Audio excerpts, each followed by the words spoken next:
હાલો મિત્રો, કેમ છો બધા? તો ફરી આપણે મળે છે પાર્ટ 2 માં. અત્યારે આપણે કોફી પીને અત્યારે પહોંચી ગયા છીએ બસ સ્ટેશન ઉપર, બરોબર છે. અને આ તમે જોવો છો, આ છે આ ઈટા બસ છે. અને ગમે ના જવું હોય આપણે, એટલે નોર્મલી બધા આ જ બસ યુઝ કરતા હોય. બસમાં જવું હોય તો બહુ સસ્તી છે અને તમને જલ્દી પહોંચાડી દે. ત્યાં સુધીમાં ખબર પડે કે આ જો આ ધોરાજી ઉપલેટાવાળી બસ અત્યારે ઉપડે છે, બરોબર. અને સીધી અહીં તમારે રાજકોટ બાયપાસ થઈને ધોરાજી ગોંડલ થઈને તમારે સીધી રાજકોટ વહી જવાની છે. એટલે મજાક કરું છું એવું નથી. ત્યાં સુધીમાં આપણે રોનીશભાઈ છે એ જવાનો સમય થઈ ગયો છે, એની બસ આવી ગઈ છે. એટલે બધાને વિદાય કહીને અને વળાવી દેવી છે ને આપણે જઈએ છીએ ઘર ભેગા. અને ઘરે જતા જતા જ હજી ચાલુ અમે ઘરે જવાનું થયા, ત્યાં રસ્તામાં એક ભાઈ મળે છે અમને. આ ભાઈ છે, આ બાંગ્લાદેશથી છે. નાનું કેવું એવું છે કે એના પૈસા, પાકીટ અને બધું મોબાઈલ ને બધું ચોરી થઈ ગયું છે.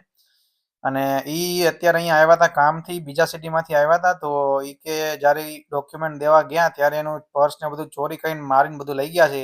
અને એને અત્યારે પૈસાની ખૂબ જરૂર છે અને અમે ટિકિટ લેવા આવ્યા છે. ટિકિટની બારી બંધ થઈ ગઈ છે.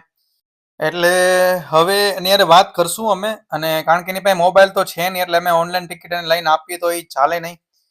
તો એની હારે વાત કરીને એવું કીધું કે એને 12 યુરોની એક્ઝેક્ટ જરૂર છે. અને અમે કીધું 12 નહીં, પણ તમે એક કામ કરો, 12 ને બદલે અમે તમને 20 યુરો આપીએ છીએ.